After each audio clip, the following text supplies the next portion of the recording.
Bienvenue sur Que des numéros 10 Agile, le podcast qui te livre tous les secrets pour bâtir une équipe qui ne démissionnera pas dans 6 mois.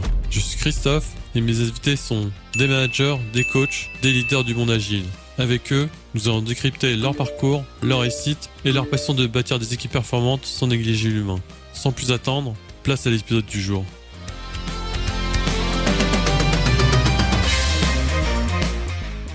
Vous en avez marre des rétrospectives de sprint ennuyeuses et inefficaces ?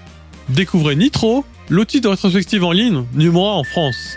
Avec plus de 60 activités prêtes à l'emploi, vous allez enfin découvrir ce qu'est un moment d'équipe, ludique et efficace. En plus d'offrir la meilleure expérience de rétrospective, Nitro vous permet aussi de vérifier l'état santé de votre équipe et de mesurer l'impact des plans d'action à travers le temps. Nitro rassemble donc tout ce qu'il vous faut pour aider votre équipe à s'améliorer en continu. Aujourd'hui, Nitro est adopté par plus de 48 utilisateurs à travers le monde et compte parmi ses clients L'Oréal, Decathlon ou Leroy Merlin. Je vous invite donc à essayer Nitro gratuitement dès aujourd'hui. Et je vous donne rendez-vous sur le site nitro.io/fr. Ça s'écrit Nitro, N-E-A-T-R-O. Plus d'informations dans les ressources de l'épisode.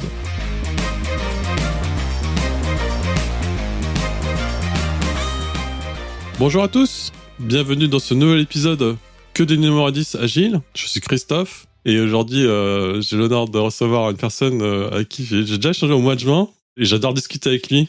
Donc Anders, est-ce que tu peux te présenter ? Ouais, salut Christophe. Merci pour l'intro. Donc moi, c'est Anders. Tu peux m'appeler Andy aussi. J'ai 34 ans. Je vis à Montréal, mais je suis aussi français. En fait, je suis français et canadien. Donc c'est ça, j'ai grandi à Cannes, dans le sud de la France. Puis ensuite, je suis passé à Paris. Et puis, ça fait maintenant 8 ans que j'habite à Montréal. Qu'est-ce que je fais dans la vie ? Je suis cofondateur de Nitro. Nitro, c'est un logiciel. C'est un outil de rétrospective en ligne qui est conçu pour aider les équipes à s'améliorer en continu. Sinon, en dehors de ça, moi, j'ai un background en marketing et en gestion de produits. Et puis, voilà, je passe pas mal mes journées à faire du marketing et du produit pour mon propre produit, Nitro. Voilà pour le côté professionnel, mais aujourd'hui, j'aimerais parler avec toi d'amélioration continue, de rétrospective et de tout ce qui tourne autour de ça. Donc voilà. Ouais, le gars fait animateur, invité. Trop fort. Je vais te donner des vacances. un petit peu. Ok, Andy, on va y aller. Ok, on va parler un peu d'amélioration continue. Donc après, tu expliqueras aussi, tu rappelleras un peu à nos auditeurs c'est quoi une rétrospective. Mais partons sur l'amélioration continue. Je dis, vas-y, allez, on y va. Ouais, super. C'est vraiment un sujet qui m'intéresse beaucoup. L'amélioration continue, je vais pas partir dans un grand cours avec des grands mots, des grandes phrases, mais il y a un concept, moi, qui m'intéresse beaucoup dans l'amélioration continue, et c'est un concept qui nous vient du Japon, qu'on appelle Kaizen. Kaizen, qu'est-ce que ça signifie ? T'as Kai, puis Zen. Donc Kai signifie le changement, et Zen signifie ce qui est bon, ce qui est meilleur. Donc le bon changement, le meilleur changement, qu'on traduit en français par l'amélioration continue, tout simplement. Donc ce concept-là m'intéresse, pourquoi ? Parce que selon Kaizen, l'amélioration continue, ça doit venir de l'intérieur d'une équipe. Ok ? Donc, c'est les gens au sein d'une organisation ou d'une équipe qui s'expriment. Le deuxième concept, c'est que tout le monde doit s'exprimer au sein de l'organisation. Du CEO à n'importe quelle personne, n'importe quel travailleur sur le plancher, comme on dit au Québec. Donc ça, c'est super important. Tout le monde a son mot à dire. Donc, il y a une culture de transparence et d'écoute vraiment à tous les niveaux. Enfin, un autre concept qui est très important dans Kaizen, c'est de privilégier les baby steps, comme on dit, c'est les petites améliorations au quotidien qui, sur le long terme, t'amènent très très loin. Okay ? Donc, si on récapitule, Kaizen, c'est quoi ? C'est tout le monde peut s'exprimer.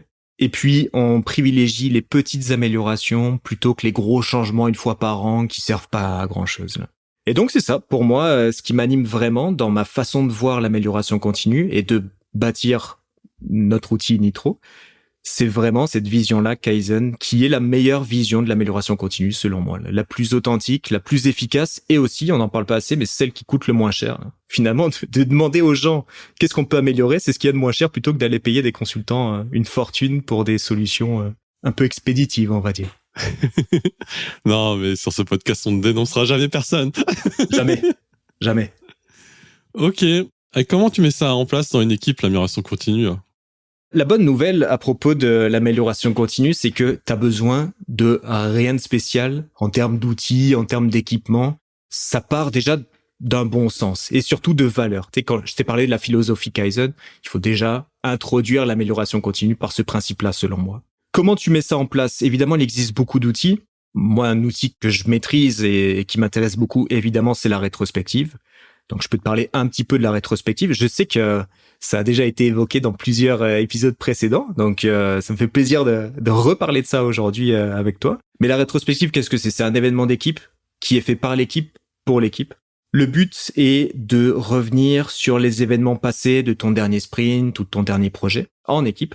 Et donc, on va faire le point sur ce qui a bien été, ce qui a pas bien été, qu'est-ce qu'on peut améliorer. Ça, c'est les questions basiques, mais en réalité, il y a plein de façons créatives d'aller chercher des points de vue un peu plus spécifiques, un peu plus créatifs.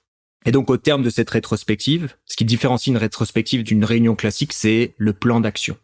Ok, donc l'équipe va se commettre à 1, 2, 3 actions petites, simples, concrètes, mais qui vont permettre à l'équipe de s'améliorer sur un ou des problèmes donnés. Et l'amélioration devrait se faire quand même rapidement là, et de façon continue. C'est un peu ça, ma définition de la rétrospective. C'est très facile à mettre en place. Et même si originellement ça a été mis en place plutôt pour les équipes de développement, aujourd'hui n'importe qui peut faire des rétrospectives. Je te donne un exemple, une anecdote. Moi, je suis un joueur de foot, de soccer, comme on dit ici. Puis, évidemment, on va pas faire des rétrospectives de sprint de 90 minutes toutes les 2 semaines avec notre équipe. Mais à la mi-temps, on a à peu près 3 minutes de pause. On fait juste le point. OK, qu'est-ce qui se passe? C'est où est-ce qu'on est bon? Où est-ce qu'on n'est pas bon? Qu'est-ce qu'on peut faire pour s'améliorer? Puis, le but est de donner la parole à tout le monde. Donc, on fait ce qu'on appelle on pourrait appeler ça une blitz rétrospective, là. Vraiment une rétrospective éclair. Puis, l'idée, c'est de favoriser l'intelligence collective pour trouver des moyens de s'améliorer ensemble. Ok. Moi, ça me parle. Hein. Ça me parle parce que avec mon équipe, on utilise la rétrospective depuis 5 ans. Et c'est un rituel qu'on a mis en place toutes les 2 semaines. Même heure, même endroit, même chanson. Mais ouais, on l'a mis en place, comme tu dis, c'est justement pour améliorer l'équipe. Et même quand tout va bien, on l'a fait quand même, la rétrospective. C'est super important. On l'a fait quand même parce que quand la première équipe que j'ai accompagnée, ils avaient arrêté de faire la rétrospective. Parce qu'à un moment donné, le produit était sorti, tout allait bien. Et ils avaient arrêté de le faire parce que tout allait bien, il y avait rien à dire. Et quand j'ai repris l'équipe, on avait remis en place la rétrospective. Bon, bien sûr, je voyais les soupirs, les yeux en l'air. Dans le sens, oh là là, c'est 2 heures de perdu, on peut pas développer, qu'est-ce qu'il fait, qu'est-ce qu'il nous fait, lui là, il arrive. Et donc, les 2 premières rétrospectives, les gens discutaient, on voyait que c'était un peu de façade, hein, personne voulait froisser l'autre. Et au bout de la 3e rétrospective, c'est là où ça commence à péter. Ça commence à péter, il y a commencé à avoir des débats, il y a commencé à avoir des frustrations qui commencent à sortir. Et c'est là, justement, où il y a des choses à améliorer, même quand tout va bien, et il y a toujours des imprévus. Et forcément, et puis des fois, il y a un peu d'ego, il y a un peu de frustration. Donc, comment t'as introduit un peu la rétrospective parce que là, si tu leur demandes direct, ok, on y va, on va en 6 idées, on passe par des post-it, on passe par ton appli Nitro. Comment tu prépares les gens justement à ce rituel? Ouais, je pense que ce qui est important, c'est déjà d'introduire les gens au concept de rétrospective, mais même au-delà de ça, pourquoi on s'apprête à faire des rétrospectives? Et si tu vas encore plus loin, pourquoi est-ce qu'on veut aller vers une démarche d'amélioration continue? Qu'est-ce que c'est? Qu'est-ce que ça signifie? Qu'est-ce que ça implique? Pourquoi on fait ça? Et la question encore plus importante derrière ça, c'est pourquoi on ne le ferait pas, en fait? C'est quoi le prix à payer de ne pas avoir une démarche d'amélioration continue au sein de ton équipe, au sein de ton organisation? Donc ça déjà, tu vois, on parle même pas de rétrospective, mais juste avoir une discussion ouverte avec les membres de ton équipe sur c'est quoi la place de l'amélioration continue dans notre équipe ou dans notre organisation. Et puis la rétrospective, pourquoi est-ce qu'on fait ça? Quelles sont nos attentes par rapport à ça? Ça devrait être, selon moi, la première discussion. D'ailleurs, j'ai déjà remarqué, peut-être que toi aussi, que un certain nombre de membres d'équipe font des rétrospectives parce que c'est dans la checklist Scrum. Ok, donc il faut faire ton sprint planning, il faut faire tes reviews, il faut faire tes rétrospectives parce que regarde, c'est dans la liste des événements et si tu fais pas ça, t'es pas une vraie équipe Scrum. Et donc là, on tombe vers ce qu'on appelle du zombie Scrum, qui est juste suivre les règles parce qu'elles sont écrites sans se poser de questions. Et ça arrive bien plus souvent que ce que je voulais bien l'imaginer quelques années en arrière. Donc déjà, première discussion autour de l'amélioration continue et autour des rétrospectives. Et puis ma recommandation pour faire une première rétrospective, ce serait éventuellement de parler du dernier projet qui a eu lieu, du dernier sprint, et d'y aller vraiment avec une approche, un format de rétrospective très ouvert, très généraliste. Pense notamment au Start, Stop, Continue. C'est donc 3 questions. Les gens vont pouvoir s'exprimer dans la colonne Start. Ils vont pouvoir partager tout ce qu'il faudrait éventuellement commencer à faire pour être plus efficace. Stop, toutes les choses qu'il faudrait arrêter de faire. Et Continue, évidemment, toutes les choses qu'il faudrait continuer à faire. Et ça, tu vois, c'est très simple. Et si les membres de l'équipe se prêtent à ce jeu-là pour leur première rétrospective, nul doute qu'il va y avoir des apprentissages intéressants, des perspectives intéressantes, des points de vue parfois contradictoires. Et donc le but de la rétrospective, c'est de créer un espace où l'équipe peut s'exprimer sans peur de représailles et échanger de façon vraiment collective sur les enjeux et de trouver une solution ou des solutions ensemble à nos problèmes. C'est important que tu rappelles tout ça. En fait, avant la rétrospective ou avant un rituel d'amélioration continue, on discute des faits passés pour s'améliorer. C'est important de poser le cadre parce que forcément, on va parler des choses qui n'ont pas marché. Et si au début de cette réunion-là, de cette rituel, on posait le cadre en se disant « Ok, on n'est pas là pour dénoncer ceux qui ont merdé, on n'est pas là non plus pour rechercher le coupable, on est là vraiment pour s'améliorer, pour être meilleur. » Et comme tu prenais l'équipe de foot, c'est exactement ça. C'est exactement ça. Quand une équipe se prend un but, soit des fois c'est une erreur d'un défenseur, soit c'est une erreur d'un goal, tu peux pas lui tomber dessus comme ça. Parce qu'après, tu le perds. Et après, tu perds toute l'équipe. Ouais, absolument. C'est vraiment important de poser le bon cadre, d'avoir une approche bienveillante de la rétrospective. Il existe un outil qui peut aider à vraiment poser les bonnes bases lors d'une rétrospective. Ça s'appelle la directive première de la rétrospective. Alors, la directive première de la rétrospective, dans sa version française, c'est une phrase très courte, mais qui te permet de réunir toutes les conditions nécessaires pour que la rétrospective se passe bien et avec le bon état d'esprit. Je vais te la lire. C'est, je cite, « Indépendamment de ce que nous découvrons, nous comprenons et nous croyons sincèrement que chacun a fait du mieux qu'il ou qu'elle a pu. Selon ce qui a été connu à ce moment, ses aptitudes et capacités, les ressources disponibles et le contexte du moment. » Donc pour faire simple, on pointe pas du doigt, on a tous donné le meilleur de nous-mêmes, la situation est ce qu'elle est, maintenant discutons et voyons comment on peut s'améliorer. Si chacun a vraiment cet état d'esprit-là pendant la rétrospective, alors tu peux vraiment créer un environnement sécuritaire où on n'aurait pas peur d'être blâmé par les autres membres. Donc c'est vraiment super important. La directive première donc. Ouais, et tu sais quoi, je l'ai utilisé cette directive première. Hein. J'ai même pas pensé en préparant notre entretien, et en fait je l'avais utilisé au départ. Mais oui, c'est super important de mettre un cadre où les gens puissent être vulnérables, et qu'on n'est pas dans la recherche du coupable et qu'on est là en tant qu'équipe, pas en tant qu'individu qui peut performer tout seul. Non, là c'est vraiment le monde d'équipe. Et c'est marrant parce que maintenant tu me rappelles des choses aussi. Est-ce que tu es adepte d'Icebreaker? Oui, complètement. Avant que je te lance dessus, j'avais un avis très négatif sur Icebreaker. Pourquoi? Parce que j'étais dans le monde du travail depuis 15 ans. Et on est là pour bosser, on n'est pas là pour jouer, hein. Mais même si je suis un gamer. Donc moi, j'ai toujours été mal à l'aise, tu vois, avec tout ce qui est jeu et Icebreaker et tout.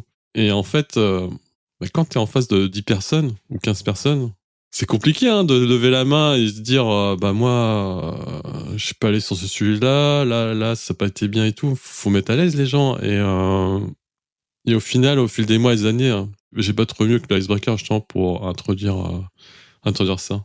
Donc je sais pas si tu as du même avis ou si tu as déjà utilisé des Icebreakers pour introduire une réunion.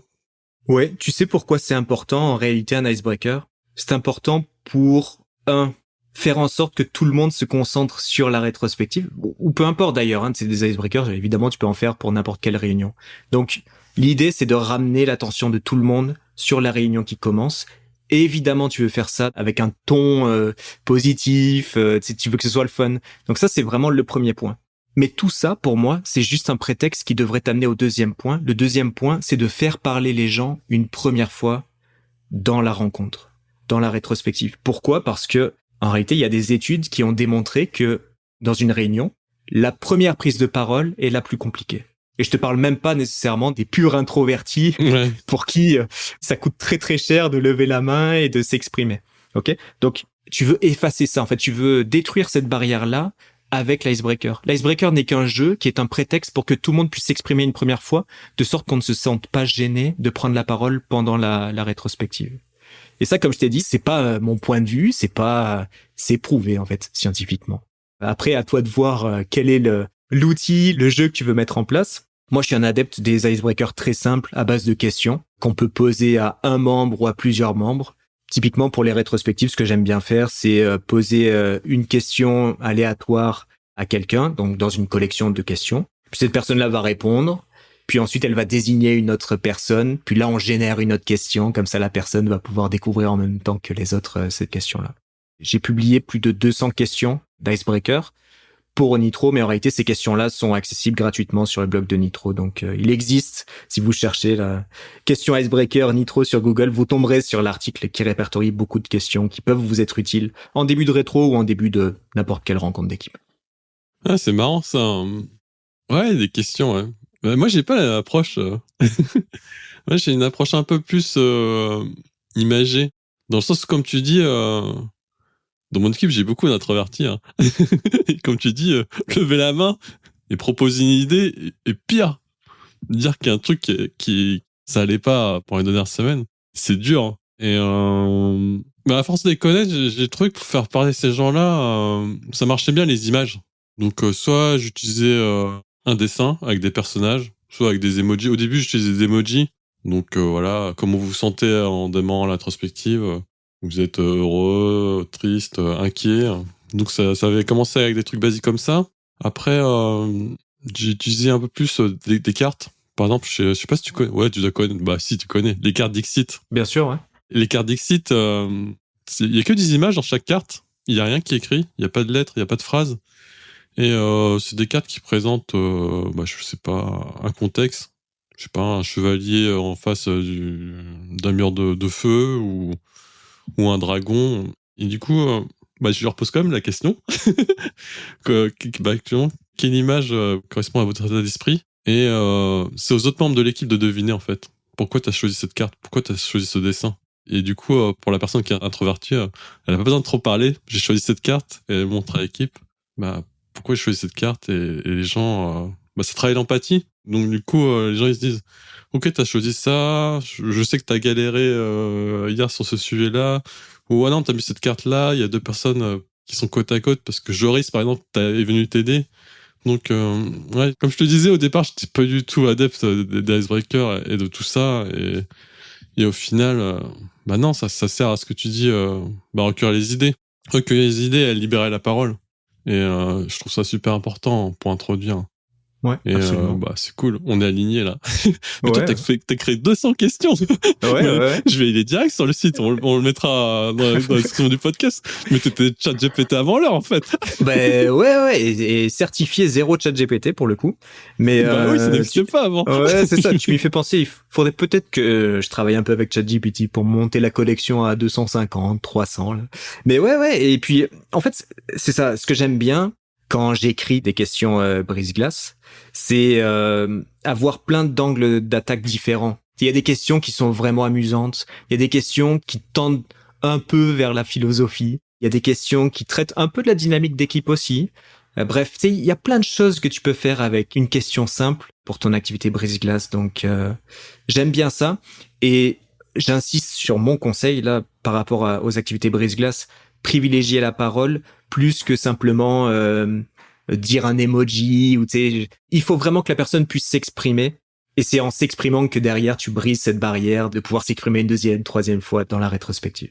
Ouais, les jeux où il faut chanter, il faut mimer et tout, là c'est non. C'est non total. Pour le coup, moi aussi, je suis un introverti, donc tu vas pas me demander de faire du sport devant ma caméra. Tu vas pas me demander de chanter ou toutes des choses comme ça. Ça me crispe. Je me sens pas bien. En plus, je sais pas chanter. Pire, je sais pas dessiner. Donc, si tu me demandes de dessiner quelque chose, aïe. Quelle horreur. Ok, recentrons-nous sur l'amélioration continue. Donc là, on a parlé d'icebreaker, de rétrospective où les gens partageuses d'idées pour améliorer l'équipe. Comment on place les actions, en fait? Parce que c'est toujours facile, hein, de sortir, la brouette avec tous les problèmes. Regardez, il y a tout ça qui va pas, il y a ça qui va pas, il y a ça qui va pas. Comment on fait pour prendre des actions, hein? Ouais. Mais pour faire une rétrospective, il existe quand même des règles. Il existe des outils là pour faire en sorte que ça se passe bien. Je prends juste un petit pas de recul pour juste souligner que la rétrospective telle qu'on la connaît aujourd'hui, elle a à peu près 23 ans. Tu vois, les livres qu'on connaît sur les rétrospectives, le premier livre qui est sorti, qui s'appelle Project Retrospectives, est sorti en 2001, puis ensuite il y a un certain nombre de livres qui sont sortis pour vraiment populariser la pratique. Donc c'est assez récent, mais il existe déjà beaucoup de conseils qui sont documentés pour ça. Donc là où je veux en venir, c'est que il existe 5 étapes clés de rétrospective qui sont documentées dans le livre Agile Retrospectives de Esther Derby et Diana Larsen. Et puis, pour te résumer très brièvement là, les 5 étapes, ça consiste en quoi? Ça consiste en, première étape, tu ouvres la rétrospective. Donc avec un check-in, un icebreaker. Donc l'idée ici, c'est de faire participer les gens et que leur attention soit sur la rétrospective. Bien. Une fois que tu as fait ça, tu passes à l'étape 2. L'étape 2, c'est de recueillir des données. Donc tu peux recueillir ce qu'on appelle des données objectives et des données subjectives. Je te donne un exemple. On parle de notre dernier projet. Notre dernier projet, on peut livrer des métriques. Tu vois, on a travaillé combien d'heures dessus, combien de tâches dans ton Jira. Ça, c'est ce qu'on appelle du hard data, donc les données objectives. Puis il y a aussi les données subjectives. Comment tu t'es senti par rapport à ça? Quel genre de problème t'as eu? Comment t'as anticipé ces problèmes-là? Bref, tout ce qui est en rapport avec le subjectif et les sentiments, ça aussi, ça place là-dedans. Faut pas l'oublier. Okay. Une fois qu'on a recueilli toutes ces données-là, on va générer des idées pour pouvoir s'intéresser aux causes profondes de ces enjeux-là. C'est super important. Donc pour ça, tu as des outils comme le 5 Whys, par exemple, ou le diagramme d'Ishikawa, qui te permettent de creuser vraiment en profondeur les causes profondes, pour le coup, de ces problèmes-là. Une fois que c'est fait, évidemment, tu vas prioriser ces affaires-là avec un vote au sein de l'équipe pour que l'équipe puisse s'exprimer sur ce qui, selon elle, sont les choses les plus importantes à traiter en tant qu'équipe pour pouvoir mettre en place un plan d'action. Ce qui nous amène à la 4e étape, décider des actions. Donc là, j'ai fait toute cette introduction pour répondre spécifiquement à ta question. Comme quoi, tu vois, c'est pas juste prendre des actions, il y a tout un travail d'introduction pour arriver à ça.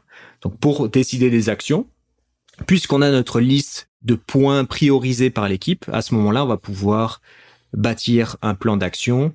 Moi, ce que j'aime bien comme outil, c'est les objectifs SMART.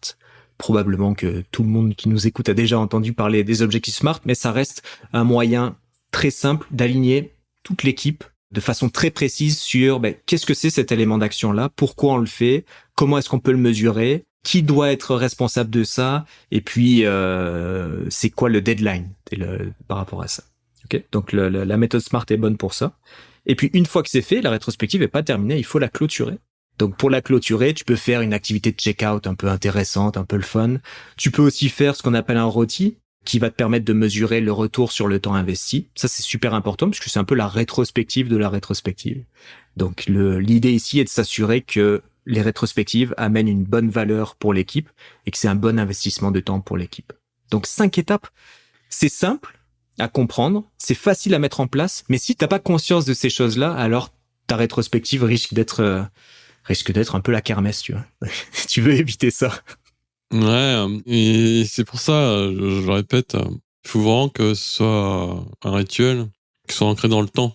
Parce que tu as très bien parlé de l'exemple du football, ou même du sport en général. C'est pour connaître les gens, c'est avec le temps. À force de répéter les efforts, les gens commencent à se connaître et les échanges ils deviennent de meilleure qualité. Ils deviennent de meilleure qualité parce que ils vont être plus à l'aise pour parler de leurs problèmes ou de vulnérabilité. Et c'est comme ça où tu peux faire des passes à la Zidane. Des passes à la Zidane, les yeux fermés. Tu sais que le gars, il va déborder à droite. Hop, je lui fais la passe. Dans le dos, il a même pas besoin de m'appeler. Je sais qu'il arrive. Hop, je fais la passe. Absolument. Et c'est super important. Et j'ai bien aimé ce que tu as dit sur voter les actions. Parce que forcément, il y a plein de problèmes. Il y a pas de problème. Et il y a beaucoup de choses à régler. On peut pas tout régler en même temps. Et il y a même des problèmes où on n'a pas la main, en fait. Ça dépend d'une autre équipe ou ça dépend du contexte. Ça dépend peut-être du budget. Enfin, c'est des choses où l'équipe n'a pas la main. Et justement, comme tu as dit, c'est important de prioriser. C'est important de prioriser et surtout, comme tu disais, faire des actions smart, c'est-à-dire des actions où on peut, on peut les corriger, on peut les faire dès demain en fait, dès demain. Parce que si c'est une action, ce sera dans 2 mois, dans 3 mois, Ça fonctionne pas. ça fonctionne pas. C'est trop dur pour embarquer les gens sur de long terme sur des sujets comme ça. Donc, Et non, c'est ça, l'amélioration continue. Dedans, il y a continu. C'est pas pour rien. C'est que on veut vraiment inciter l'équipe à faire ce travail d'introspection de façon fréquente, et on veut inciter l'équipe à mettre en place des petites solutions simples qui peuvent faire une grande différence pour l'équipe. Et ça, tu sais, quand on parle de l'équipe, ça peut être sur plein de facettes différentes. Notre façon de collaborer, nos process, la relation qu'on peut avoir au sein de l'équipe, mais même avec des parties prenantes extérieures. Plein de choses, en fait. Il y a vraiment plein de choses. Parfois, certaines équipes tombent dans le piège de se dire, OK, la rétrospective, c'est juste à propos de nos process. Oui, mais non. Il y a plein d'autres choses en dehors des process. Et pour revenir sur ce que tu disais, j'ai un petit outil qui peut être intéressant pour aider les membres de l'équipe à reprendre le contrôle sur les éléments d'action, ou en tout cas ce qui est évoqué dans la rétrospective. Tu disais, on n'a pas la main sur ces choses-là. Donc, il y a un moyen visuel assez simple de représenter les zones d'influence de ton équipe. Donc, imagine, tu traces un cercle, puis ce premier cercle, ça s'appelle la zone de contrôle. Tu vas faire un deuxième cercle qui englobe ce cercle, ok, donc plus grand. Puis ça, c'est la zone d'influence. Puis tu vas faire un troisième cercle qui englobe tout ça, là. Et ça, c'est la zone, ce qu'une autrice a résumé comme la soupe, la zone de la soupe, c'est-à-dire tu peux rien faire, ok. Donc l'idée, c'est que tu puisses prendre ton post-it ou prendre ton commentaire et le mettre dans le cercle qui, selon toi, résume le niveau de contrôle ou d'influence de l'équipe par rapport à ça. Okay, donc le but, ça va être de recentrer le plus possible ces choses-là. Il y a des choses sur lesquelles tu as du contrôle, donc c'est parfait. Ça, tu as la main là-dessus. Toi et ton équipe, vous pouvez travailler là-dessus. Les choses sur lesquelles vous avez juste de l'influence, c'est quand même bon. Ça veut dire que peut-être votre manager, peut-être un partie prenante dans l'organisation peut vous aider à accomplir ça.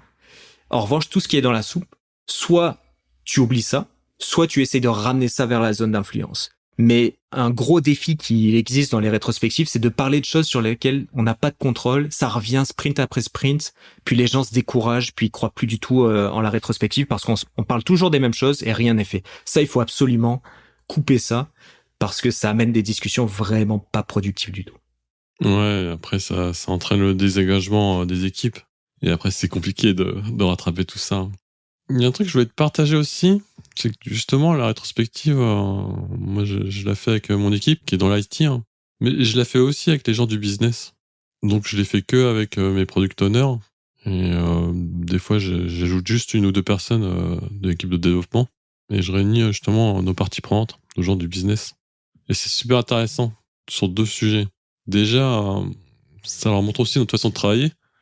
Parce qu'en on va se dire les choses. Il y a plein de gens du business qui disent mais qu'est-ce qu'ils font les gens de l'IT? Qu'est-ce qu'ils font? Donc leur montrer comment on travaille et comment on s'améliore. On a un cas concret, donc déjà ils comprennent comment l'équipe fonctionne et comment ils prennent en place les sujets pour s'améliorer. Donc ça c'est important. Et ouais, la rétrospection continue, c'est pas que pour les gens de l'IT, c'est aussi pour le business et pour le métier. Hein. Parce que comme tu disais, il n'y a pas que les process, hein, il y a aussi la communication. Et tu le sais mieux que moi. 90% des problèmes en entreprise, les gens se parlent pas. Les gens se parlent pas et c'est compliqué. C'est compliqué. Hein. Ils se parlent pas parce qu'ils peuvent pas se blairer ou ils s'aiment pas. C'est juste que des fois, il y a trop d'interférents, il y a trop de frontières et il faut briser les silos. Donc l'amélioration continue et faire ce genre d'atelier comme rétrospective, c'est pas que pour l'équipe IT, hein, c'est aussi pour l'équipe métier. J'ai pas encore réussi à le faire avec le top management, vraiment les membres du COMEX et du CODIR, mais peut-être un jour. Ouais, complètement. Tu sais, c'est ça, l'avantage de la rétrospective, c'est que c'est pas un format, une façon de faire qui s'applique à toutes les couches de l'organisation. Tu peux avoir, comme tu l'as dit, la rétrospective de sprint. Donc ça, généralement, tu limites ça à l'équipe. Mais tu peux avoir d'autres rétrospectives, comme tu le fais avec certains stakeholders. Ça, c'est vraiment bon, puisque ça permet quand même de travailler la relation avec les stakeholders, donc c'est bon. Mais à un niveau organisationnel, ça peut tout à fait être envisageable d'avoir une rétrospective.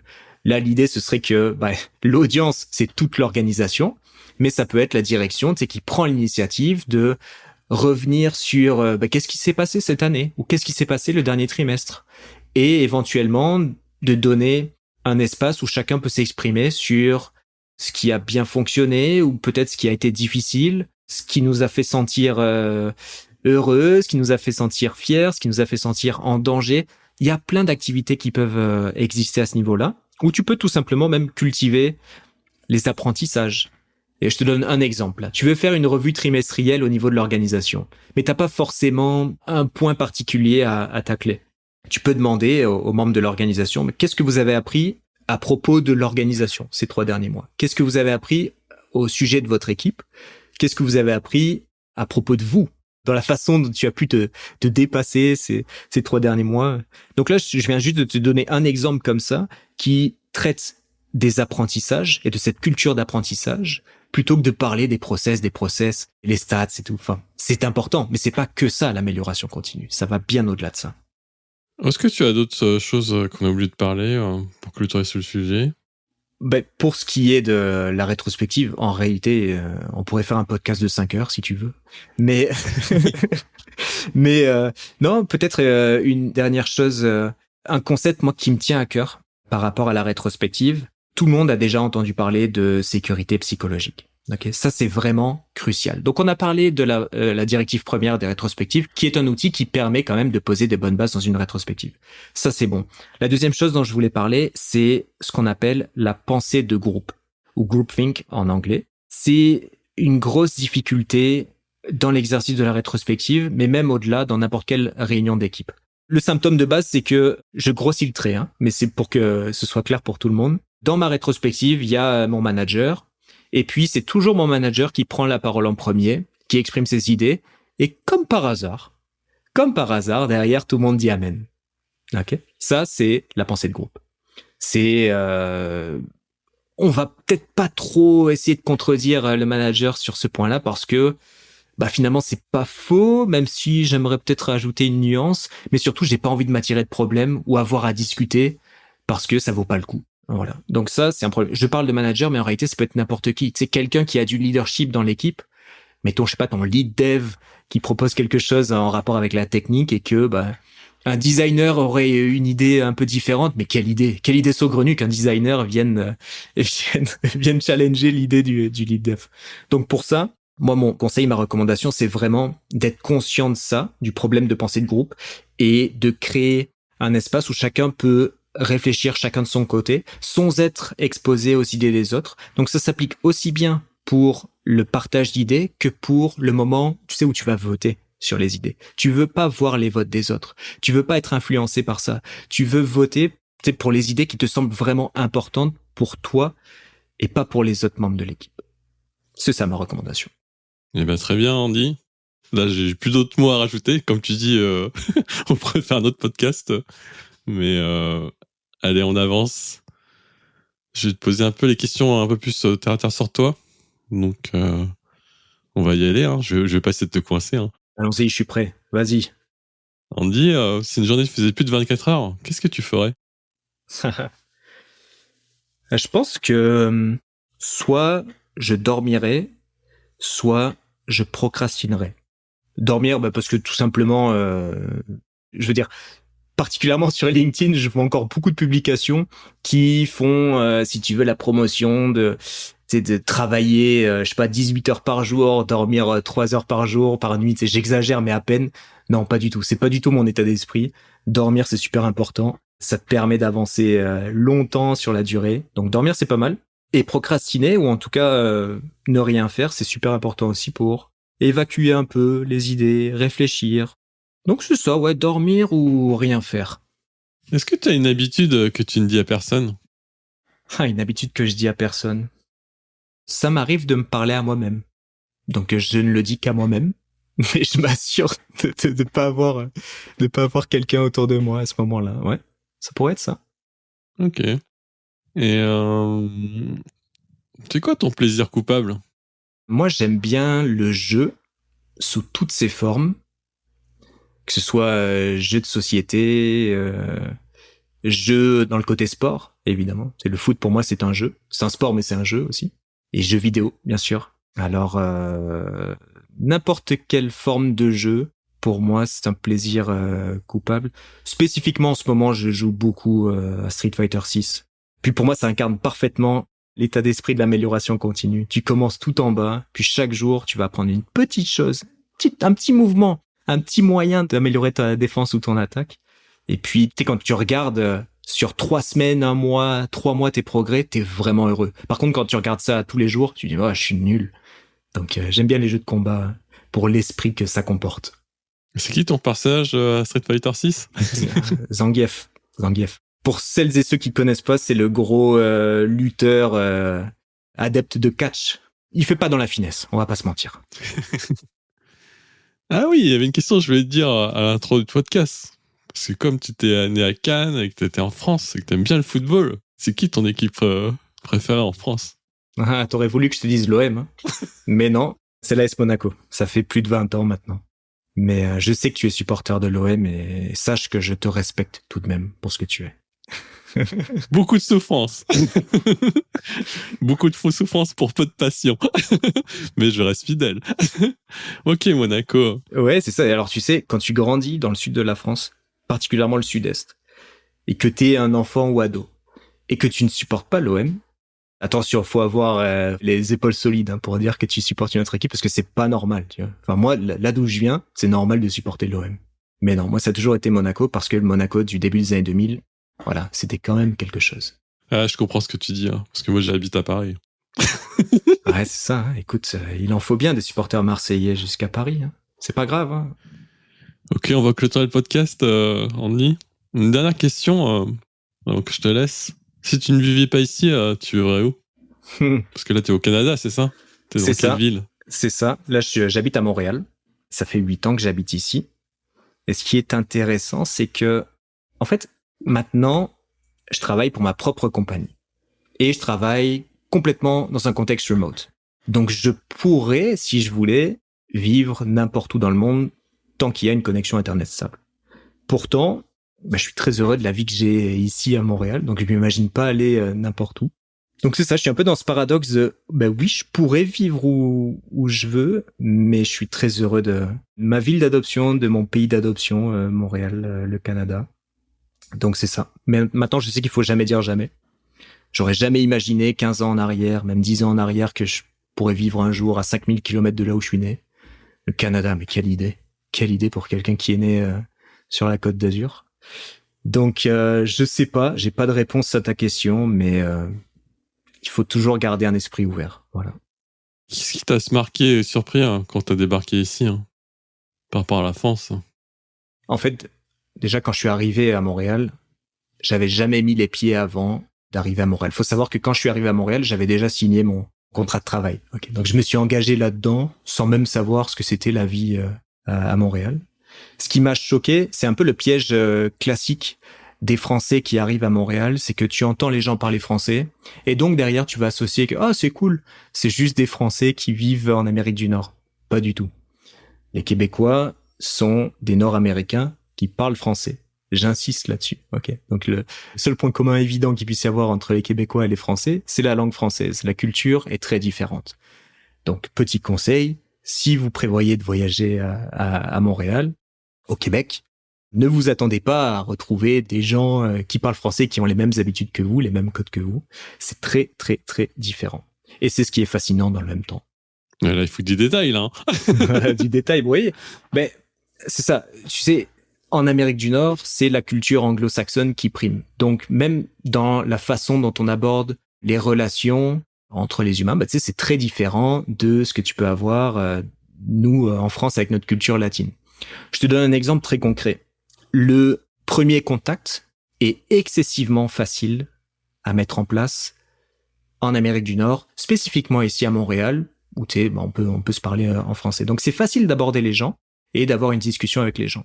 Bon, en France, c'est très difficile, d'aller parler à quelqu'un, je sais pas, dans un bar, dans la rue. Les gens t'attendent pas, puis ils t'envoient chier. C'est normal. Ici, ça arrive pas. Par contre, tu sais que généralement en France, lorsque tu as pris contact avec quelqu'un et que il y a eu une discussion, tu sens qu'il y a quelque chose qui s'est créé et que bah tu vas pouvoir reparler avec cette personne-là assez facilement. C'est pas forcément la norme ici, tu vois. La norme, c'est plus de s'ouvrir à l'autre, de discuter, mais il n'y a pas forcément de suite qui va être donnée à ça. Donc ça peut être un petit peu déroutant, parce que tu sais, tu passes, je sais pas, une après-midi à discuter avec quelqu'un ou un groupe de personnes, puis tu dis ok, c'est bon, c'est mes amis. Oui, mais pas dans la définition que tu te fais de l'amitié en tant que Français. Du coup, ça t'a un peu desservi là, ou ça t'a un peu, comment dire, pour ton intégration et pour la découverte de pays, ça t'a rebuté, ça t'a posé problème, ou une fois que t'as compris ça Non, ça m'a pas du tout rebuté, ça m'a juste étonné, tu vois. Mais après, une fois que tu comprends un peu plus la culture, la façon dont on se comporte, bah c'est ça, tu t'habitues, tu t'adaptes. Et puis c'est ça. Tu sais, il y a des choses beaucoup plus dures à accepter ici, comme l'hiver, par exemple. Les hivers très très froids. Ça, c'est voilà. La plupart du temps, les gens ont du mal à s'habituer à ça. Moi, j'aime bien l'hiver. Je considère que l'hiver, ça fait partie de ton expérience en tant que Canadien ou en tant que Québécois. Donc c'est ça. Tout est question d'adaptation, et si tu aimes ce que tu vis, si tu aimes ce que tu vois tous les jours, alors l'effort d'adaptation est moindre. Magnifique. On va clôturer le podcast sur ces jolis mots. Où est-ce qu'on peut te retrouver, Andy, si on veut travailler avec toi ou discuter avec toi Ouais, bah pour discuter avec moi, définitivement mon LinkedIn. Et puis pour celles et ceux qui voudraient en savoir plus sur Nitro, bah déjà vous pouvez venir me parler sur LinkedIn, ce sera cool. Et puis n'hésitez pas à aller visiter le site web de Nitro. Nitro, ça s'écrit neatro.io. Et puis vous pouvez tester gratuitement Nitro pendant 30 jours. On demande même pas de carte de crédit. Donc si vous voulez lancer des rétrospectives avec votre équipe, que ce soit pour la première fois ou que ce soit pour trouver un nouvel outil qui amènera l'efficacité de vos rétros à un autre niveau, ben voilà, n'hésitez pas. Venez essayer Nitro. Eh bien, merci à toi. C'était un plaisir. C'était même trop court. mais tu reviendras. Avec grand plaisir. Merci beaucoup, Christophe. J'ai passé un bon moment. Et puis, quand tu veux, pour une prochaine session. Ça marche. Merci à toi. Salut. Ciao.